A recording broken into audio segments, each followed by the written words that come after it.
Hello everybody and welcome back to Skish. Today we're reviewing Makeine, Too Many Losing Heroines, episode 9. So today's episode overall was definitely more relaxed of a feeling as compared to the last episode, or the last two, with Lemon Chan's arc and everything going on there. We definitely got a more relaxed episode this time around, which was kind of nice. Just slow it down a bit, and I kind of really enjoyed it.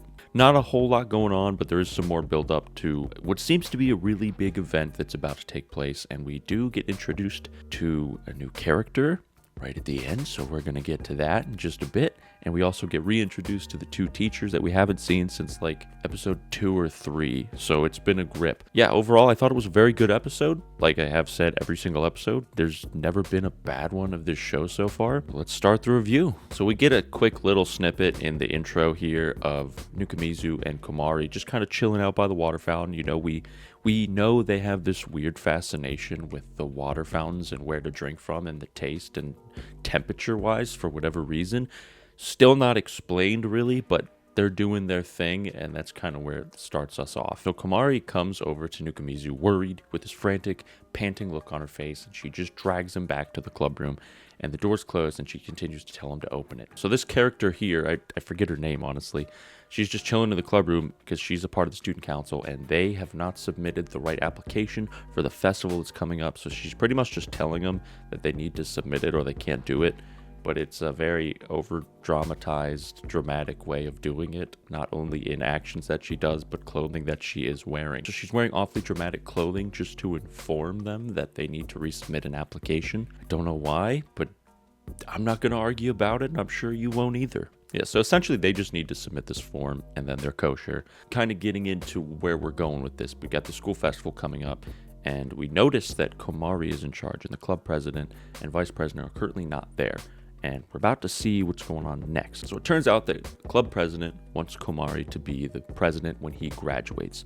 So him and the vice president are trying to encourage her and help her out and kind of push her along and get her to get more comfortable doing the work, stepping up in the world of the literature club. Now they're like super worried about her because she is really docile and shy. So they ask Nukumizu to kind of hold her hand through it all, but not really do it for her, but give her that extra push of support that she needs. Now, it wouldn't be a Makeine episode without the base little sister. As we know, her relationship with Nukumizu is very close. She cares about him and wants him to be a better person.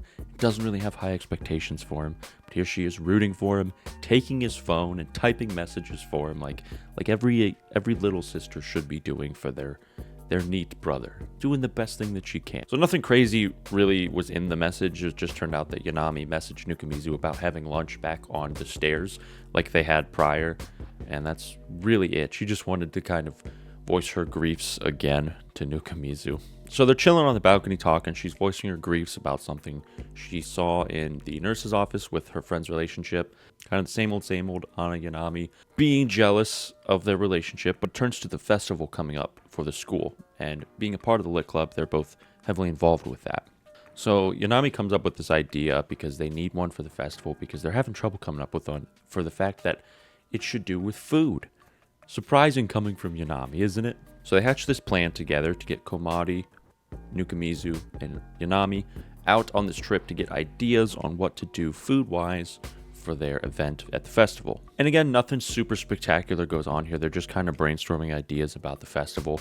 But I do like in this scene where Komari asks if Nukumizu and Yanami are dating, to which he heavily replies no, and he makes this comparison of Yanami to a sea otter, and I think that is so on brand for Nukumizu, and it's very on brand for Yanami to be compared to a sea otter. He says they're incredibly cute, they eat a large portion of their body weight in food every single day, but he kind of brings up the point where like, you like them, they're cute, but you don't fall in love with them, and that's kind of the comparison he makes between Yanami and a sea otter. So after that outing, they talk in the club room a bit about the actual plan that they're going to do, and they end up with the idea to bake sweets and have little stamp stations at these reading posts where people can read, and to make sure they read them, they have to get a stamp, and if they get all stamps, they get like a snack or a treat or something.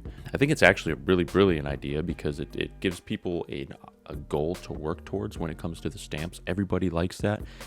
I mean, there's like a bunch of corn mazes that do that, so it gets you to kind of stay in the corn maze longer, whereas in this instance, it would get you to actually stay in the club event more and actually read the things they want you to see. So the gang's just testing out making sweets for their event, and Lemon Chong comes along, and they're all dilly-dallying and shooting the shit and whatnot.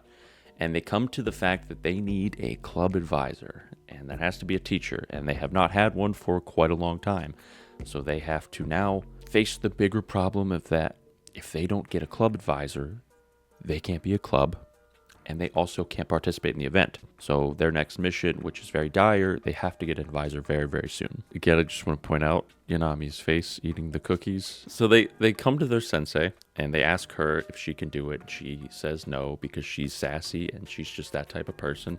Also, this is probably one of the best teachers in any anime I've ever seen. She's one of my favorites. I love her character. I love her personality, and her voice actor kills it every single time. There's just nothing not to like about this character. So again, we get some more Kaju, and this is just a quick scene just to kind of fill us in on how they're going to be doing it. Kaju agrees to make the snacks for their event, and that's really all that happens here. They just kind of go on an outing and taste different foods and get ideas on what to do and what to make. So they're back in the club room chatting over finer details about the event, and in pops in the person that Sensei requested be their club advisor. Anyone else but School Nurse from like episode 2 or 3. You know, the one that was wiretapping the rooms and trying to play Cupid with all the students. That one. Basically best girl of the show, or so we thought until the end. And this is a little scene, this is like a little detail I just want to point out, but the water animation in this scene is spectacular. I don't know why they chose to do it that way. I don't know if it was easier or if it was harder or the amount of work that went into it, but it looks really, really good. Like really, really good. And it's not the typical animation you would see from that. So I just found it interesting they chose to go with that animation direction as opposed to the normal one that you would typically see from water in an anime. And this next scene I think is actually pretty important because Nukamizu comes upon Komari and he thinks she's just at the fountain doing their thing like we had mentioned earlier in the video. She's actually just standing there and you can tell the pressure of all these things is getting to her because Komari is not the type of person that really goes out of her way to do things. She's always been more shy and docile, so having to deal with all this stuff is definitely taking a toll on her, and we can see that in this scene right here. Especially with this part right here, you can tell she's really having trouble with a lot of things, and just it kind of brings us back to the personality of Komari, of how shy she is, and to take on the role of being the club president is a huge step that she's never really taken before. When she grabs onto Nukamizu's sleeve, it kind of reminds us that she is not used to this stuff, and her going through these struggles really hard for her to have to manage all these things and have all this pressure on her shoulders. I think it also plays into the fact that Nukamizu is like a really, really good person, and he's just really nice. Like he's there with her the whole time. He even waits for her after the whole crowd passes because she has a phobia of crowds, so he just waits with her, and it goes to show how good of a person this guy is. Also, another animation style, I just want to point out this ED is freakingly amazingly animated. Like the watercolor textures is so cool. It's like the first time I've actually watched it in the whole series. And I was just blown away by how like interesting and cool it looks. So the after credits scene for this episode is incredibly important. Nukamizu goes into the student council to turn in his application for their club. He's talking with this character here. Like, I forget her name. It's like Basai or something like that. Something weird, something you don't really hear. She's apprehensive of him for whatever reason. I don't know why. She doesn't really seem to like him. But in pops this character that we have no idea who they are. We've never heard of them in the show before. And the impact that this character has is unlike anybody that we've seen in the whole show. She's kind of like a head turner and someone you're like, whoa, like just shines all the light. The spotlight goes on that character when they enter the room. And that's an impact we haven't really seen with anyone before. So I found it very interesting. And why I'm saying it's important, or why I'm assuming it's important, they put so much emphasis on it for a certain reason. And I'm curious to what that is. The student council president, someone we have not seen in the whole show. We've not had any hints about them, but here they are in the flesh, making a huge impact coming in. And you can tell the admiration that people have for her just based off her reaction. She's obsessed with her. And the aura she has with her. Nukamizu was really nervous just by the fact that she walked in and talked. He's abnormally uncomfortable for some reason, and she is abnormally forward.